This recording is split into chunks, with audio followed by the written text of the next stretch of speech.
السلام علیکم، welcome to B M S services.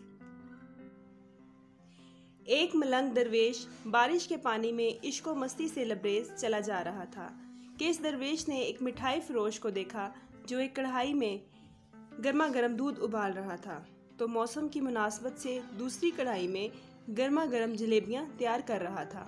ملنگ کچھ لمحوں کے لیے وہاں رک گیا، شاید بھوک کا احساس تھا یا موسم کا اثر تھا۔ ملنگ حلوائی کی بھٹی کو بڑے غور سے دیکھنے لگا۔ ملنگ کچھ کھانا چاہتا تھا، لیکن ملنگ کی جیب ہی نہیں تھی تو پیسے بھلا کیا ہوتے۔ ملنگ چند لمحے بھٹی سے ہاتھ سینکنے کے بعد چلا ہی چاہتا تھا کہ نیک دل حلوائی سے رہا نہ گیا اور ایک پیالہ گرما گرم دودھ اور چند جلیبیاں ملنگ کو پیش کر دیں۔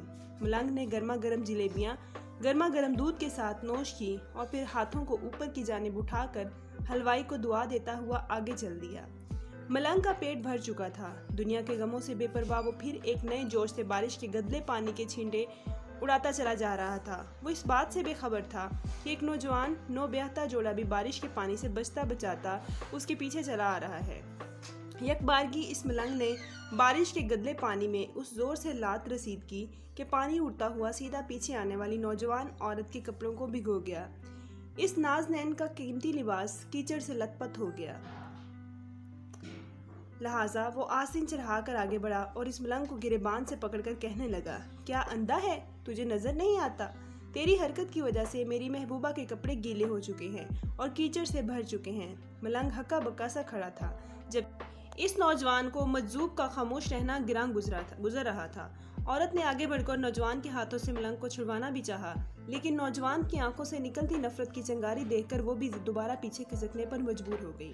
راہ چلتے راہگیر بھی بے حسی سے یہ عام منظر دیکھ رہے تھے، لیکن نوجوان کے غصے کو دیکھ کر کسی میں ہمت نہ ہوئی کہ اسے روک پاتے۔ اور بالآخر طاقت کے نشے سے چور اس نوجوان نے ایک زوردار تھپڑ ملنگ کے چہرے پہ جھڑ دیا۔ ملنگ تھپڑ کے تاب نہ لا سکا اور لڑکھڑاتا ہوا کیچڑ میں جا گرا۔ نوجوان نے جب ملنگ کو نیچے گرتا دیکھا تو مسکراتے ہوئے وہاں سے چل دیا۔ بوڑھے ملنگ نے آسمان کی جانب نگاہ اٹھائی اور اس کے لب سے نکلا، واہ میرے مالک، کبھی گرما گرم دودھ جلیبیوں کے ساتھ اور کبھی گرما گرم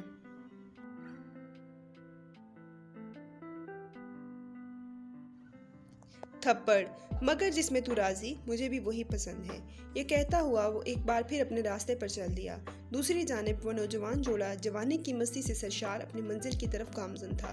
تھوڑی ہی دور چلنے کے بعد وہ ایک مکان کے سامنے پہنچ کر رک گئے۔ وہ نوجوان اپنی جیب سے چابیاں نکال کر اپنی محبوبہ سے ہنسی مذاق کرتے ہوئے بالا خانے کی سیڑھیاں طے کر رہا تھا۔ بارش کے سبب سیڑھیوں پر پھسلن ہو گئی تھی۔ اچانک اس نوجوان کا پاؤں رپٹ گیا اور وہ سیڑھیوں سے نیچے گرنے لگا۔ عورت زور زور سے شور مچا کر لوگوں کو اپنے محبوب کی جانب متوجہ کرنے لگی، جس کی وجہ سے کافی لوگ فوراً مدد کے واسطے نوجوان کی جانب لپکے، لیکن دیر ہو چکی تھی۔ نوجوان کا سر پھٹ چکا تھا اور بہت زیادہ خون بہہ جانے کی وجہ سے ایک کڑیل نوجوان کی موت واقع ہو چکی۔ کچھ لوگوں نے دور سے آتے ملنگ کو دیکھا تو آپس میں چہ مگوئیاں ہونے لگیں کہ ضرور اس ملنگ نے تھپڑ کھا کر نوجوان کے لیے بد دعا کی ہے، ورنہ ایسے کڑیل نوجوان کا صرف سیڑھیوں سے گر کر مر جانا بڑے اچنبھے کی بات لگتی ہے۔ چند منچلے نوجوان نے یہ بات سن کر ملنگ کو گھیر لیا۔ ایک نوجوان کہنے لگا کہ آپ کیسے اللہ والے ہیں جو صرف ایک تھپڑ کی وجہ سے نوجوان کے لیے بد دعا کر بیٹھے۔ یہ اللہ والوں کی روش ہرگز نہیں ہے کہ ذرا سی تکلیف پر بھی صبر نہ کر سکے۔ وہ ملنگ کہنے لگا، خدا کی قسم، میں نے اس نوجوان کے لیے ہرگز بد دعا نہیں کی۔